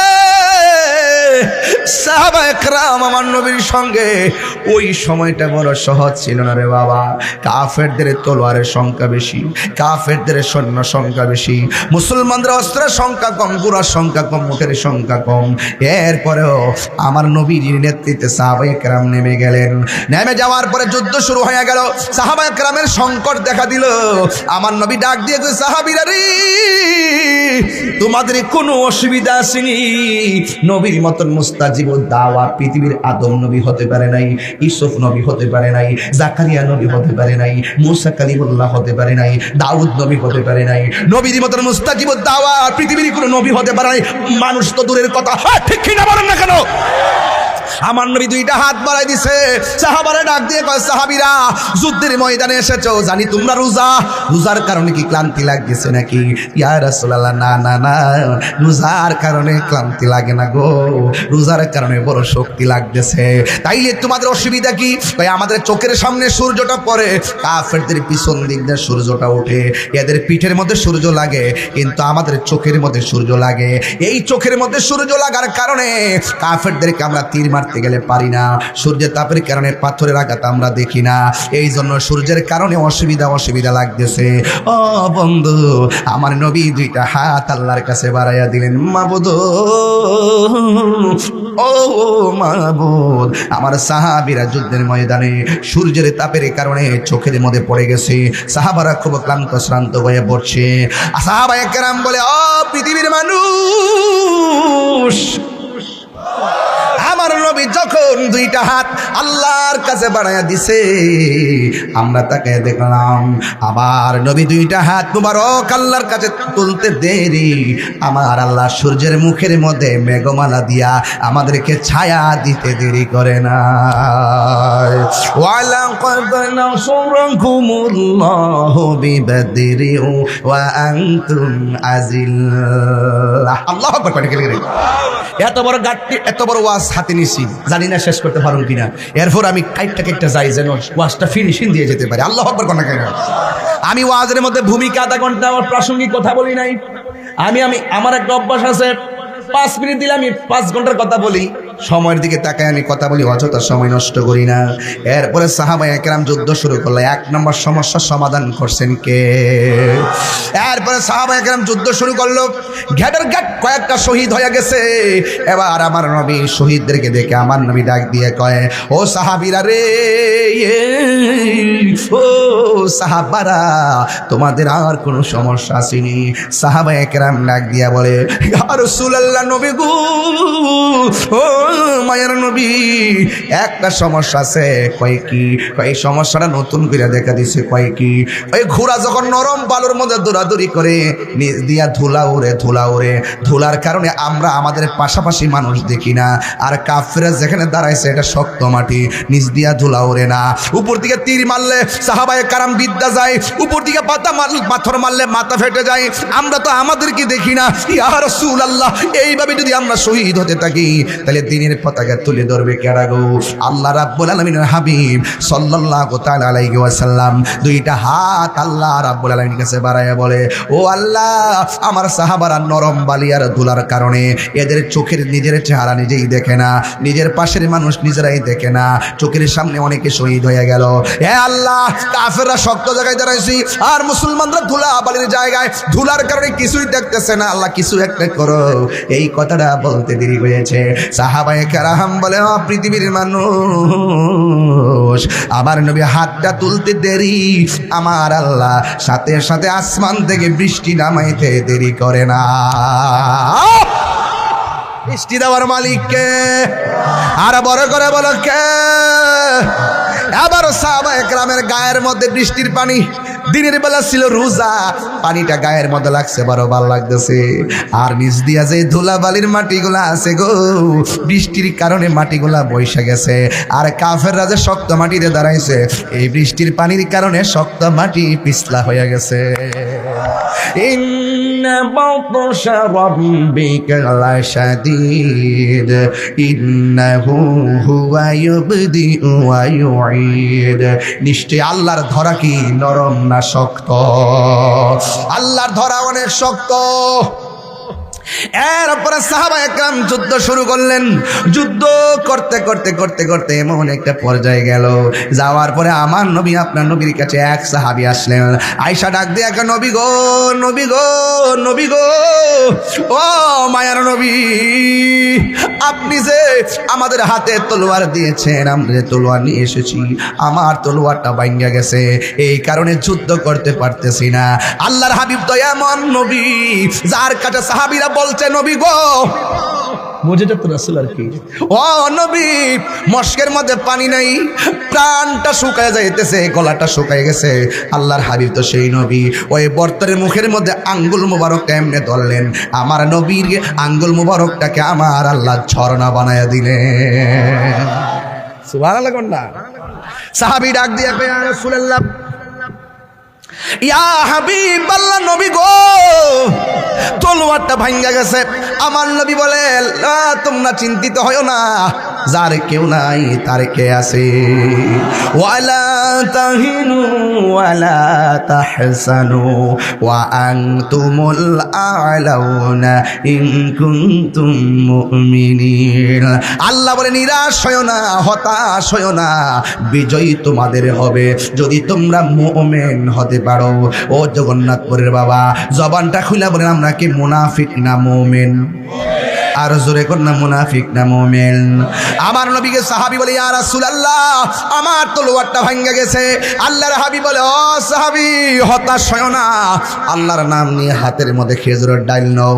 খেজুরের ডালটা নিতে দেরি গো, আমার আল্লাহ খেজুরের ডালটাকে তলোয়ার বানায়া দিছে। আল্লাহু আকবার। কোন না কেন? খেজুরের ডালকে তলোয়ার বানায়া দিছে কে? এই জন্য ভরসা করবে একজনের উপর, জবান খুলে বলুন তিনি কে? ও পৃথিবীর মানুষ, এবার যখন সাহাবায়ে কেরাম যুদ্ধ শুরু করলেন, একটা সাহাবী আমার নবীর কাছে গিয়েছেন, যে এই সাহাবীর নাম হলো হযরতে কাতাদা। জবানটা খুলে বলেন, নামটা কি? কাতাদা রাদিয়াল্লাহু তাআলা আনহু আমার নবীর কাছে গিয়ে বলেন, ইয়া রাসূলুল্লাহ, ইয়া হাবিবাল্লাহ, নবী গো, যুদ্ধ করতে করতে এমন একটা পর্যায়ে গেলাম, আমার দুইটা চোখ প্রায় গালের মধ্যে ঝুলাইয়া দিছে, তীরের আঘাত খেয়ে আমার চোখটা ঝুল্লা গেছে, গালের মধ্যে পড়ে আছে। ইয়া রাসূলুল্লাহ, চোখ না থাকলে যুদ্ধ করবো কেমনে? অন্তত পক্ষে তো এই চোখটা যদি থাকে, আপনাকে দেখা তো মনের জ্বালা নিবাইতে পারবো। ইয়া রাসূলুল্লাহ, মেহেরবানি করি আমার চোখটাকে ভালো করে দেন। আল্লাহর হাবিব সাল্লাল্লাহু আলাইহি ওয়াসাল্লাম বলেন, কাতাদা, আমি তোমার কাছে প্রশ্ন করতে চাই, তুমি কি চোখ চাও না জান্নাত চাও? তুমি কি চোখ চাও না জান্নাত চাও? সাহাবী ডাক দিয়া বলি, ইয়া রাসূলুল্লাহ, নবী গো, নবী গো, ও মায়ার নবী, আমি চোখ চাই। এবার নবীর হাত মুবারকের মধ্যে থুতু মুবারক লাগাইলেন। জোরে কোন সুবহানাল্লাহ। আমার নবীর থুতু মুবারকটা লাগাইলেন। আপনার জবান খুলে কোন, আমার নবীর থুতু মুবারকের মধ্যে বরকত আছে না নাই? আমার নবী যখন ওযু করতেন, সাহাবায়ে কেরাম বলতেন, ইয়া রাসূলুল্লাহ, ওযুর সঙ্গে কাশ মুবারক দেন। এই কাশ মুবারক সাহাবায়ে কেরামের হাতের মধ্যে লইয়া এমন ভাবে চেহারার মধ্যে মালিশ করলেন, আর চেহারা থেকে মেশকে আম্বরে গ্রাম জারি হয়ে যেত। আল্লাহু আকবার। উম্মে আইমানকে জিজ্ঞাসা করে, হ্যাঁ উম্মে আইমান, আমার প্রস্রাবটা কি করেছো? উম্মে আইমান বলেন, ইয়া রাসূলুল্লাহ, আমি প্রস্রাব মোবারকটা কোথায় ফেলবো, এই জন্য আমি সুন্দর করে পান কইরা ফেলাইছি। আল্লাহর হাবিব বলে, উম্মে আইমান, তুমি তো আমার প্রস্রাব মোবারক পান করলা না। যেই পেটের মধ্যে প্রস্রাব মোবারক ঢুকছে, আমি নবীর প্রস্রাব মোবারক ঢুকছে, ওই দেহের জন্য আল্লাহর জাহান্নামের আগুন হারাম হয়ে গেছি। আল্লাহু আকবার। কোন না কেন? এই জন্য আমার যুবক ভাইরা বুঝার জন্য বলছি, আমার নবীর থুতু মুবারক কি বরকত, আমার নবীর থুতু মুবারক দ্বীপ এইভাবে সুপার গ্লুর মতন চোখের চতুর্পাশে লাগাইছে, লাগাইয়া দেওয়ার পরে ঝুলন্ত চোখটারে টাইনা নিছেন, নিয়ে এমন করে বসায়া দিছেন। কিসের বিজ্ঞান আর কিসের ডাক্তার, বিজ্ঞানীদের বিজ্ঞানী আঙ্গ নবীজি। আপনারা ঘুম পেয়েছে, ওই যে মাঝে মাঝে কিছু লোক উঠে, ওরা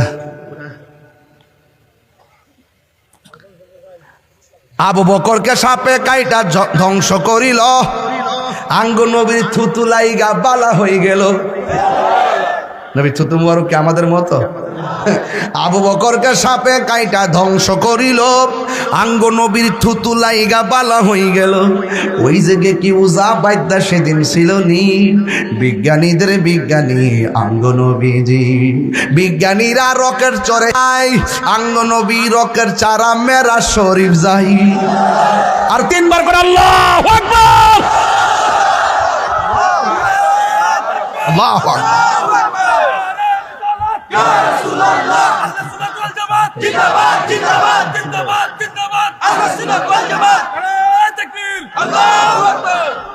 কষ্ট হয়েছে আপনাদের? আমার নবীর সঙ্গে কি কোনো তুলনা আছে? আর কোনো তুলনা আছে? বিজ্ঞানীরা রকেট চড়ে চাঁদের দেশে যায়, আঙ্গ নবী রকেট সারা মেরা শরীফ যাই। সেই যুগে কি রকেট বিমান সেদিন ছিল নি, বিজ্ঞানীদের বিজ্ঞানী আঙ্গ নবীজি। সুবহানাল্লাহ কয় না? এ বন্ধুরি, নবীর তুতুম বড় সুপার গ্লুর মতো এমনি লাগাইয়া দিয়া ঝুলন্ত চোখটারে এমন ভাবে তুইলা নিয়ে বসে কয়, কাতা দা চোখের অবস্থা কি, চোখটা খুললে দেখো দেখো কিনা। কাতাদা বলে, নবী গো নবী গো নবী গো, আগে যেমন দেখতাম এখন তার চাইতে দ্বিগুণ ভালো দেখি। আরো জোরে সুবহানাল্লাহ না কেন? বরকত আছে না নাই? এরপর আমার নবী তারা প্রশ্ন করে, হ্যাঁ কাতাদা, দুনিয়ার সবাই জান্নাতের পাগল। কিসের পাগল? সবাই জান্নাতের পাগল, কিন্তু তুমি জান্নাত চাইলা না, আমার কাছে কেন তুমি চোখ চাইলা? তার কারণটা কি?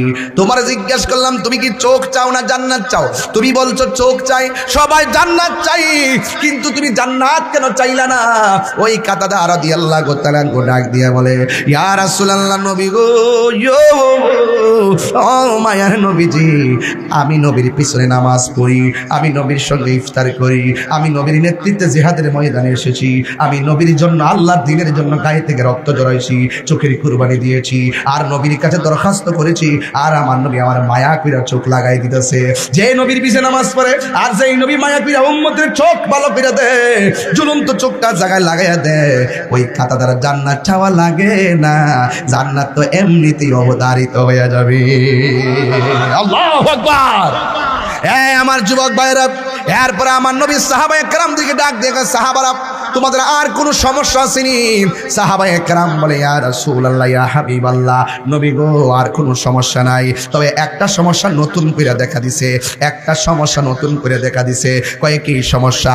কয়, ইয়া রাসূলুল্লাহ, এমনি তো আমাদের সংখ্যা কম, ওদের সংখ্যা হলো 1000-এর উপরে, কিন্তু এখন দেখতেছি কয়েক হাজারের উপরে, এদের পাশাপাশি আরেকজনকে ছায়ার মতো দেখা যায়। এরা কারা? আল্লাহর হাবিব বলে, কাফেরদেরকে সহযোগিতা করার জন্য তাদের পাশে জিন নামছে। জিন। ইয়া রাসূলুল্লাহ, আমরা এমনিতে সংখ্যা কম, আবার জিন নামছে, পারমু কেমনে? আল্লাহর হাবিব বলে, চিন্তা করো না, যার কেউ নাই তার কে আছে।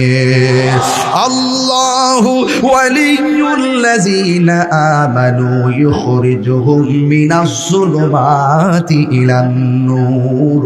চিন্তার কোনো কারণ নাই। হেদায়েতের মালিক হলো আল্লাহ, সাহায্যের মালিক হলো আমার আল্লাহ, দয়ার মালিক হলো আমার আল্লাহ। একদম গরিব, কিচ্ছু নাই, আপনার কিচ্ছু নাই বলতে কিচ্ছু নাই, কিন্তু বিমান দেখলে মদিনা যাইতে মন চায়, কিন্তু কিছুই নাই, যাইবেন কেমনে? আমার নবী বলে, চিন্তা করো না, মহব্বত যেখানে থাকবে আমি নবী সেখানে হাজির হয়ে যাব। দয়ার মালিক কে? এরপর আল্লাহর হাবিব বলে চিন্তা করো না। এই মুহূর্তে সাহাবায়ে কেরাম যুদ্ধ শুরু করলো। আল্লাহর হাবিব দোয়া করার পর সাহাবায়ে কেরাম বলেন, আমরা কাফেরদেরকে আঘাত করার আগে কে যেন আমাদের পক্ষ হইয়া কাফের মাইরা ফেলে, আমরা মানুষ দেখতেছি না। বন্ধুগণ, আমি আমার আম্মারে নিয়া মদিনা থেকে রওনা দিয়া 80 কিলোমিটার দূরে ওই বদর প্রান্তরে আমি গিয়ে 80 মাইল দূরে ওই জায়গার মধ্যে আমি গিয়েছি। আমার মারে লইয়া আমি সেখানে গিয়েছি। বদরের প্রান্তরটা ঘুরে ঘুরে দেখছি আবু জাহিলের কোন জায়গায় মারছে। একটা স্তম্ভ আছে, ওই স্তম্ভের ভিতরে 14 জন সাহাবা শহীদ হয়েছেন, তাদের নামগুলো দেওয়া আছে। এটার পাশে বদর উপত্যকায় 14 জন সাহাবীর মাকবারা আছে, বদরের সাহাবীদের মাকবারা আছে।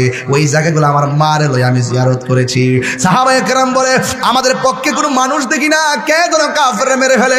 না না না, আল্লাহ রাব্বুল আলামিন কোরআনে বলেন, আমার বন্ধু নবী যখন আমার কাছে সাহায্য চাইলো, আমি আল্লাহ রাব্বুল আলামিন আসমান থেকে মুসলমানের পক্ষে ফেরেশতা নামায়া দিয়েছি।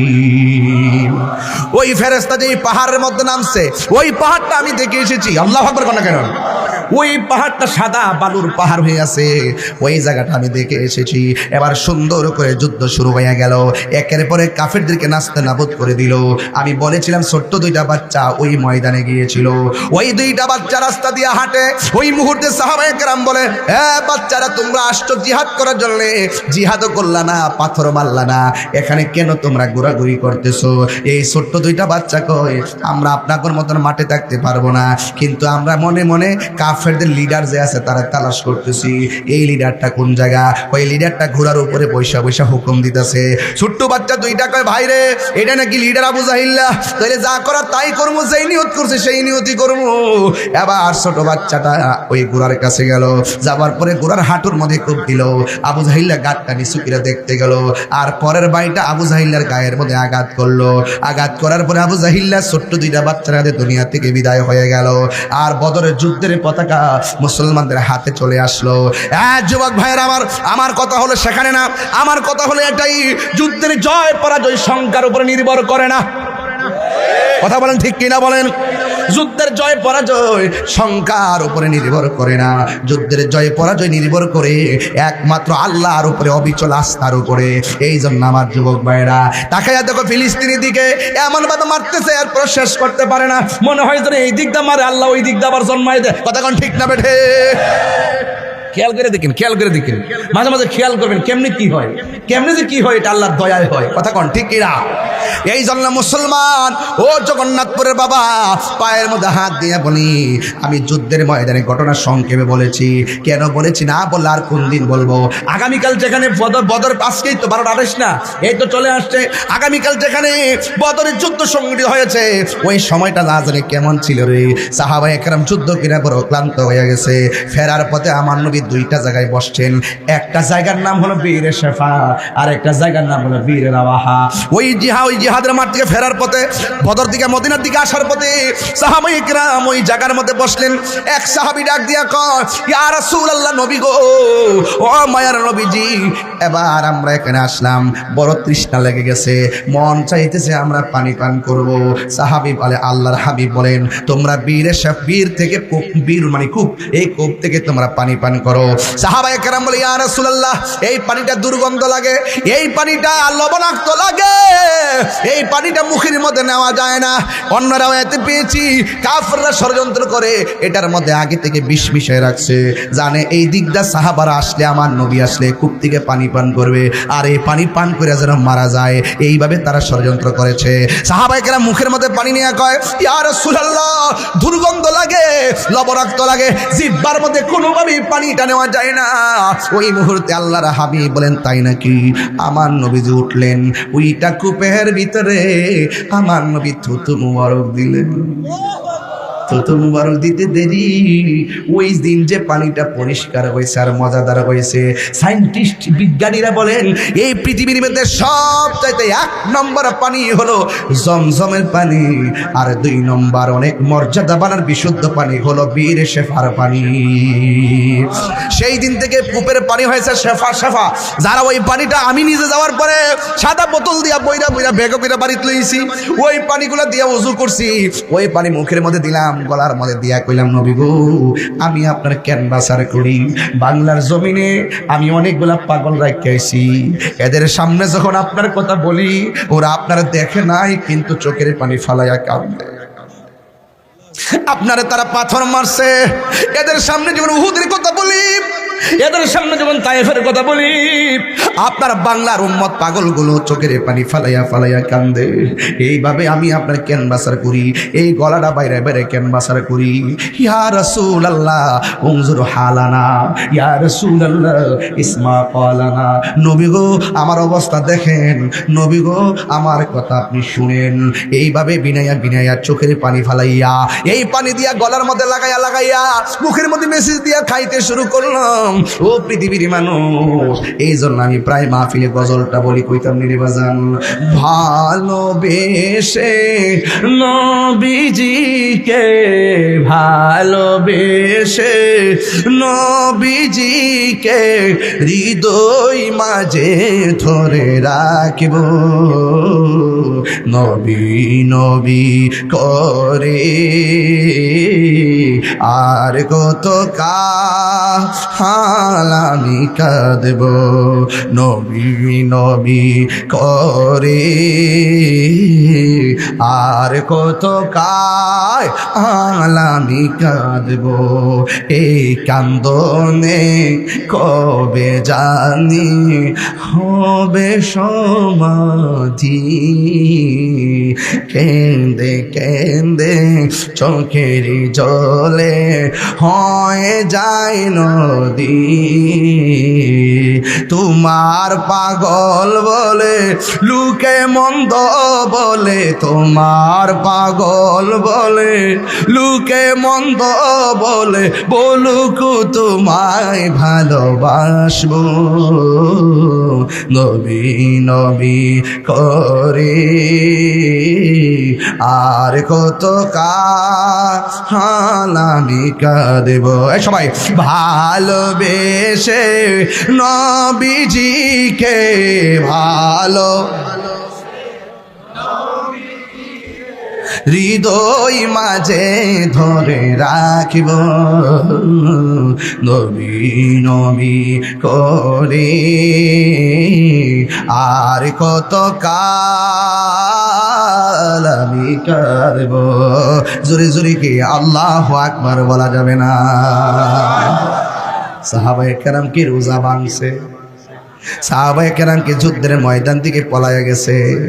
অনেক মানুষ আছে সুবিধাবাদ জিন্দাবাদ, আসেনি হুজুর? ওই ফিলিস্তিন যুদ্ধ হইতাছে, একটু আয়েন না সিলেট একটা প্রতিবাদ সভা করি, কি দরকার? এইভাবে চলবে না।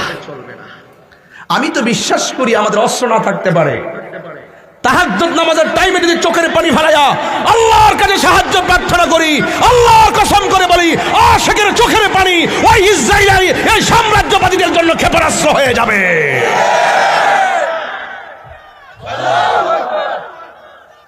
আল্লাহু আকবার, ইয়া রাসূলুল্লাহ, বাঁচাও ইমান, বাঁচাও দেশ।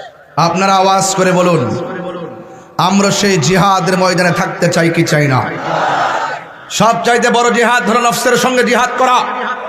আপনার মন চাই মাঠে যাবেন, আপনার মন চাই মাঠে যাবেন, আবার আপনার মন চাবি ঘুরাই দেয়। এইভাবে জিহাদ চলবে।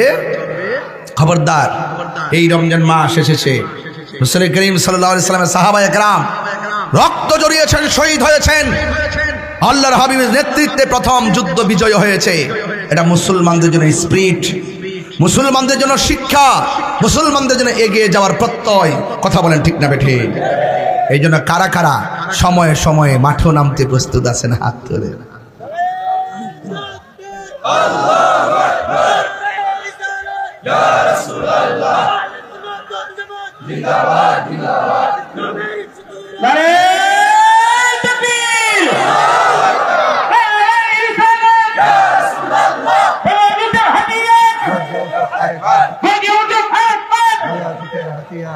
আল্লাহু আকবার জোরে গান। আমরা সবাই জিহাদের ময়দানে থাকতে চাই কি চাই না? থাকতে চাই তো? আর কি খানকায় দেখার সময় আছে? আর আমাদেরকে তো একদল আসই উল্টা পাল্টা বইলার সমাজ থেকে মাইনাস করে রাখে, আছে কি না? সব জায়গা থেকে আমরা সুন্নিদেরকে মাইনাস করে রাখি, অথচ এই দেশে আমরা 65% সুন্নি মুসলমান। কথা বলেন ঠিক না বেটি?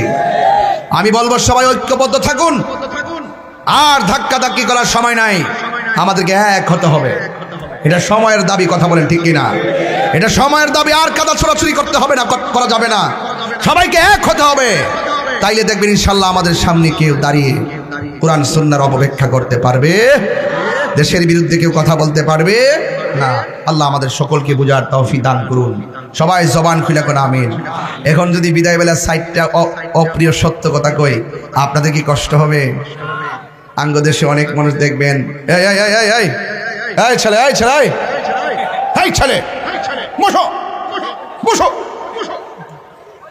এই ছেলে,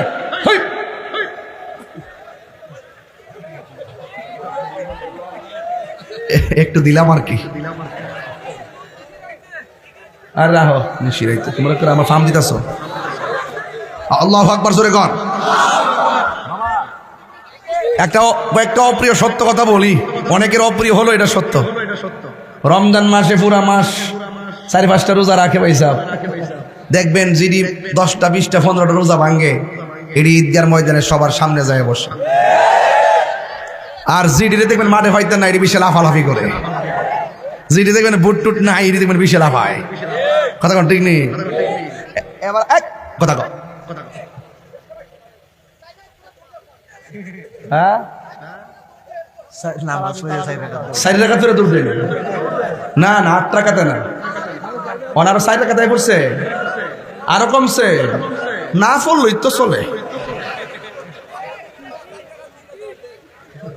4 টাকা যারা ফেরা দৌড় দিব, নামাজে দাঁড়াইবার পরে বাইরে দিয়ে দরজা লাগা রাখবেন, তালা মাইরা রাখবেন। অনেক সময় অনেক মসজিদে প্রথম কাতার দাঁড়ায়া 8 টাকা থইরে উঠতে দৌড় মারে মানুষের সামনে দিয়ে। এরা যদি একান্তে বাইরে তো চা লাস্টের কাতারে নামাজ পড়বো, এরপরে যদি এটা না মানে তাহলে বাইরে তালা লাগিয়ে রাখবেন, বলবে নামাজ পড়ো আর না পড়ো, ওজিফা পড়ো, ওজিফা পড়ো, সুবহানাল্লাহ সুবহানাল্লাহ পড়ো। কথা কন ঠিক না বেটি? আমরা তারাবি বলেন, তারাবি কি 8 না 20? এই আওয়াজ আসতেছে রে ফুলাফান্ডি, আমার ফুলাফান্ডি করি, ফুলাফান্ডি এই যুবকটি কই, এই তো ঠিক আছে ইনশাআল্লাহ। তারাবি কি 8 না 20? তোমার টুট লড়ছে নাকি লাগে? জোরে কও। কি আশ্চর্য ব্যাপার। তারাবি কি 8 না 20? আরো জোরে, তারাবি কি 8 না 20? বেতের কি 3 না 1? হ্যাঁ বুঝে না তো, বেতের কি ফলে এটা বুঝতো। বেতের কি 3 না 1? ওই আর এক আঙ্গুল উঠছে, এই দেশ ওই নাই, উগান্ডা থেকে আইছে। যাই হোক, এগুলো আমাদের দরকার আছে কি না? আমাদের বাপ দাদা 14 গোষ্ঠী 1500 বছর ধরে এই সিস্টেমে ইবাদত চলেছে, আমরা নতুন কোনো ফেতনা চাই না। কথা কোন ঠিক না বেটি? রাখেন, আমি একটু জিরাই লই, রাখেন রেস্ট করে। আমি তো পাগলের মতো, তো কই খাওন কই ঘুম।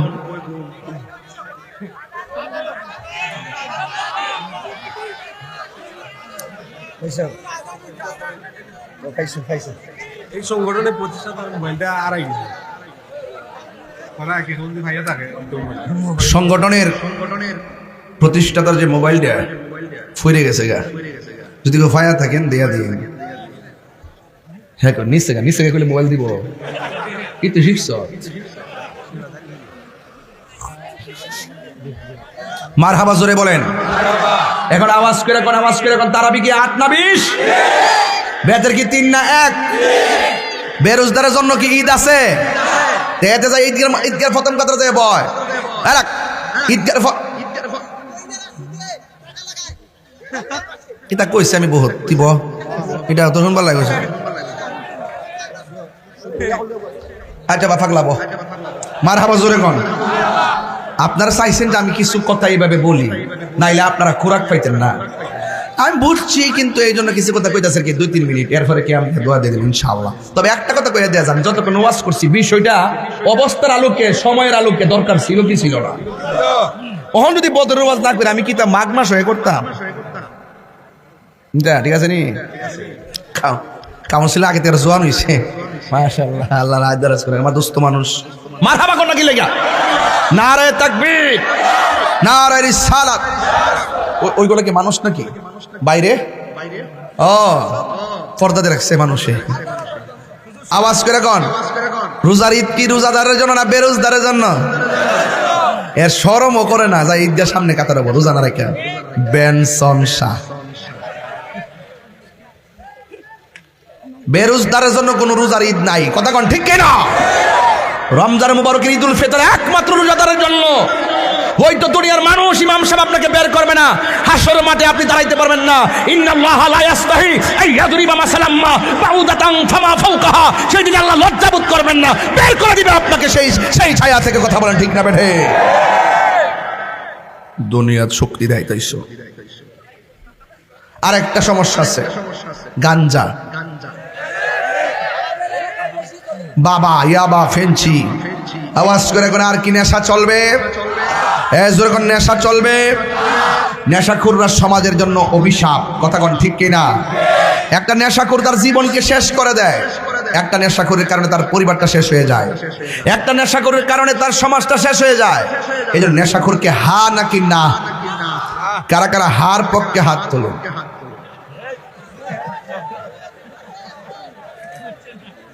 বুঝছে না? নেশাখোরকে কি হা কইবেন? কি কইবেন? তো না কারা কারা হাত তোলেন? না জয়যুক্ত হয়েছে, না জয়যুক্ত হয়েছে। আমার পোলাপান যেন কোনোদিন নেশা না করো, এটা আমি তোমাদের পায়ে ধরে কয়ে গেলাম। নেশা একটা মহামারীতে রূপ ধারণ করছে, সাবধান করে দিলাম। 3 নম্বর হলো মা বাবার মনে কখনো কষ্ট দেওয়া যাবে না। আমার সমাজে বহুত পোলাপান আছে, মা বাপের রাখে এক ঘরে আর সন্তান থাকে আরেক ঘরে। তাই কি করে জানেননি?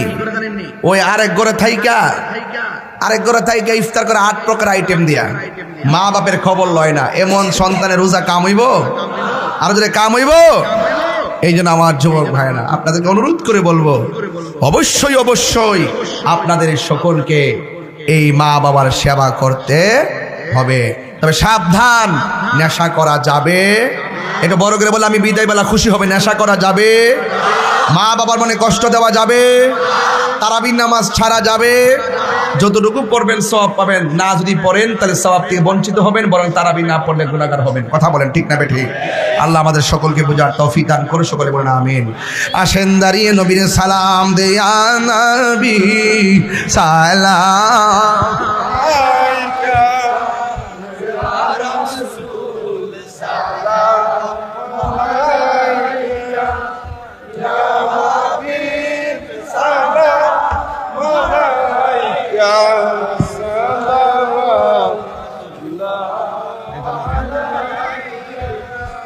Sayyidi ya Rasulullah,